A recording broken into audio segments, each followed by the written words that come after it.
Hey guys, this is LJ Daily Housing Market Update. Today is February 1st, 2024, and let's get started with our interest rates. Good news. Finally, we're seeing the interest rates coming down, and today we saw a pretty big jump to 6.63 for your 30-year conventional loans. And your 30-year FHA hit 6% for the first time in a long time. Okay, so the interest rates are coming down. Yesterday's Fed meeting, they did not hike the interest rates. They did not cut the interest rates either. So there was no changes done. But bonds saw this as a positive news. The bonds went up, interest rates went down, and this is for your top tier scenario according to your Mortgage News Daily. So your 30-year fixed conventional around 6.63.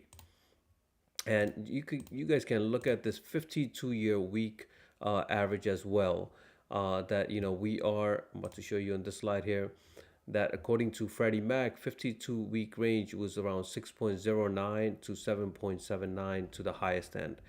But we have seen even higher than that. And for the lower end, we did not see in this low for quite some time now.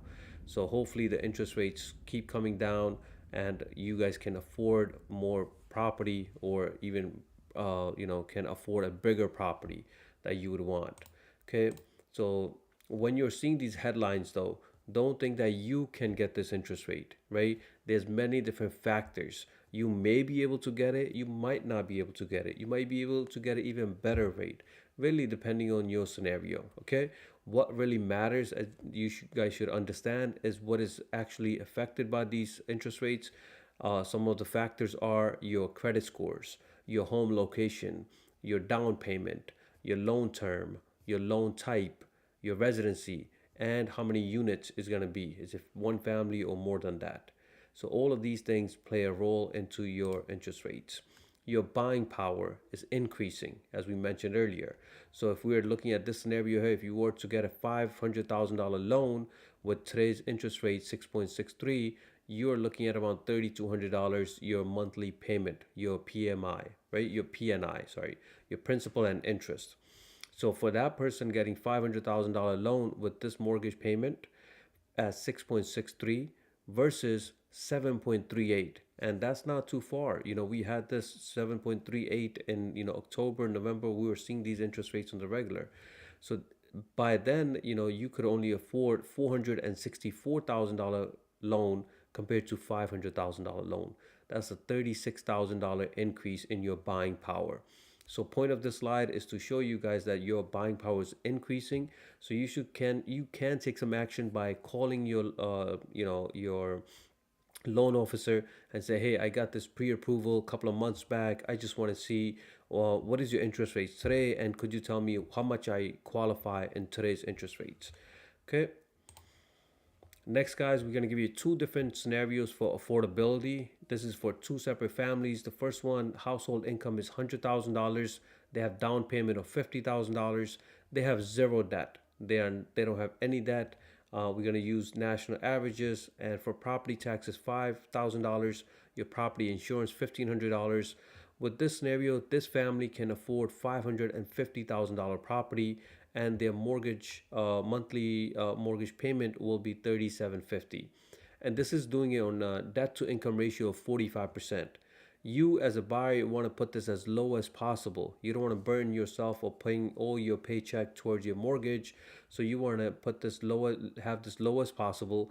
But sometimes you need to go with higher ratio because you're looking for a bigger property, right? So depending on your loan programs, if it's a FHA, they will take up to 54%. If it's a conventional, up to 49%. But you should keep it as low as possible. Okay. The second scenario here for affordability is that this household is making $150,000 annual income. This is before taxes. Then your down payment is $80,000 for this family. Their monthly debt is around $300. And when we say monthly debt, this is their minimum payments that they have to make on their credit cards. Everything else is the same as scenario one. This family can purchase up to $826,000 property. Their mortgage payment is going to be $5,325. Okay, So this family, if they were looking for a property a little bit bigger, maybe $900,000, then we can increase their debt to income ratio.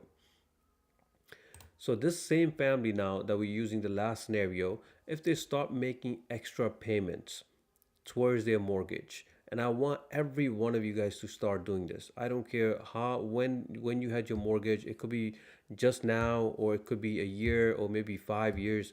You want to start putting in extra money towards your mortgage so you can save on interest and you can cut down some years. Okay, in this scenario, if this family started making extra $400 payment towards their principal, they can save 5.6 years and they can save $210,000 in interest. So please start making some extra payments if you can afford it.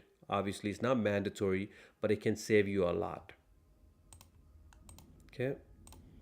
Next, guys, in the news, Fed was all over the news yesterday because they had a meeting, but they made no changes.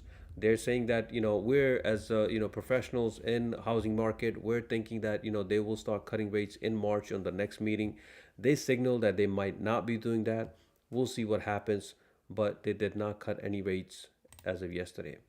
The inflation was at 3.35. We will give you an update on the next one. The home prices in general has gone up dramatically over the years.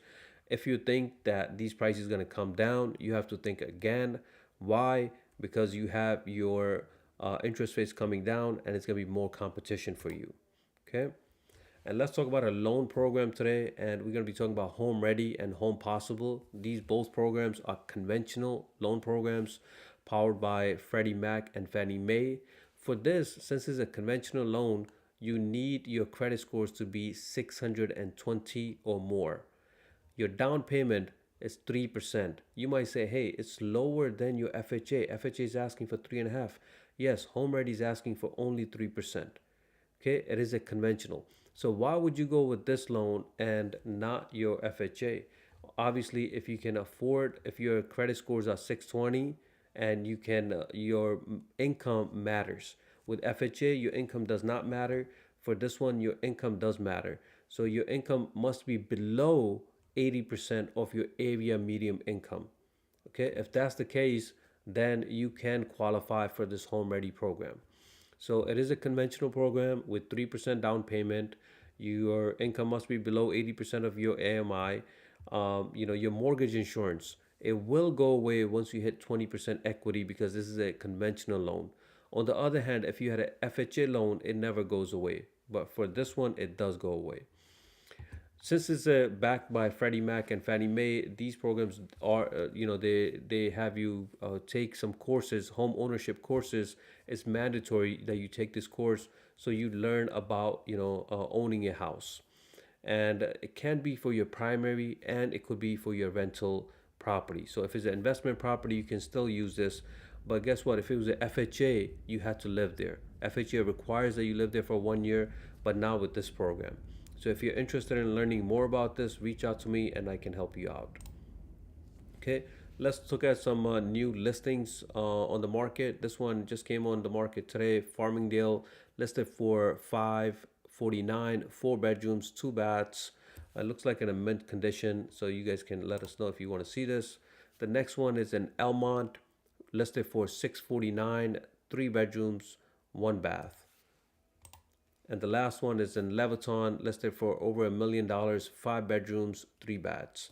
So we have plenty of in-office supply as well as we see everything that's on the market. If you guys are looking in Queens, in Long Island, anywhere in New York, we have over 70 agents that can help you guys out. I'm the broker here. Please reach out to us and we can help you out. Okay. Every day we want to teach you a term to learn. Today is going to be homeowners insurance. So first, what is the homeowner insurance, right? Homeowners insurance is going to cover you with a couple of things. One, is it going to protect your property? And second, is going to protect you from someone suing you because they fell in front of your house, if they slipped, or you had a party, they fell from the stairs and they decided to sue you for medical expenses and all that. So you are going to be covered with those, homeowners insurance. There's different guidelines for different type of homeowners. So you want to find out what is you're getting coverage from. So you want to compare that from at least two, three different companies and see who gives you the best rate and your best coverage. And just know that when you're buying a house, even though you're setting up an escrow account, the escrow account will be making those homeowners insurance payments for the future renewals. But the first time when you're purchasing the house, you're going to be paying that from your pocket. Okay, so just know that about your homeowners insurance. You guys can see the following charts here that it shows your appreciating, home prices have gone up over the last 60 plus years. So if you think that, you're going to buy a house and you're going to lose out, especially in Queens or Long Island, you guys have seen it that, the prices has always gone up. If you're thinking about buying a house, just know that if you're ready, your credit scores is good, you have good, income, you have good down payment, closing cost, and you're renting, you really should be thinking, hey, should I keep renting or should I buy? You have to make that decision, but just know that when you're buying a house, you're going to be building some equity. But if you're going to be renting it, you're not building anything. Okay. Next is that who is involved in a real estate transaction. So there's different people that's involved. Every day we pick one. And today let's talk about your surveyor. This is number 8 surveyor. This person usually comes on last minute before the closing, maybe a couple of days before or a week before, and you want to hire them to check the lot size, the boundaries, and the dimensions, especially if there's a fence and the fence is being tilted more towards your neighbor, or you want to get that fixed before you go to the closing table. Okay. Next, if you are trying to prepare yourself for 2024, just make sure your income is good, is solid enough. Your savings, you're trying to save much as possible. Just save enough for your down payment and closing cost. So the way we usually put it is like at least have 6 to 7% saved, which will include your down payment, which can be 3 to 20%, right? Sometimes some people do want to go with 20% if they have it. Other they might have the money, they just don't want to put all of that. So the lowest you can go, we showed you at 3%. Closing cost is between 3 and 5% as well. Make sure you have enough saved. Okay. Next, guys, is your credit scores. If you're having a cosigner added to your loan, just make sure their credit scores is solid as yours. Okay, that your credit score should be 580 or more if you want to go with FHA loan. Okay, if your credit scores is below 580, you're gonna have hard time finding any lender. So you want to start off making sure you're improving your credit score as much as possible to 580. Once you have hit that goal, your goal should be 620, so you can have your conventional options. Okay. Next is that we just showed you the rates, around 6.63 is the national averages. If someone is telling you, hey, I can offer you 5% interest rate, you want to question that and ask them, how is that possible? Am I going to buy down the rate?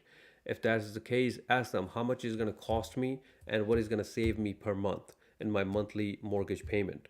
If it's going to save you, in this case, $82 per month, but it's going to cost you $4,000, maybe it's not the best thing to do, right? Because it's going to take you 4 years to get that money back. Maybe by then the interest rates are coming even lower and you want to refinance down the line, then this $4,000 went to waste. So you want to compare that and see if it actually makes sense for you. Okay, guys, we have 16 loan officers here, 70 real estate agents at working with LJ. If you have any questions, concerns, if you just want a second opinion on anything, you can just give us a shout and we can help you out.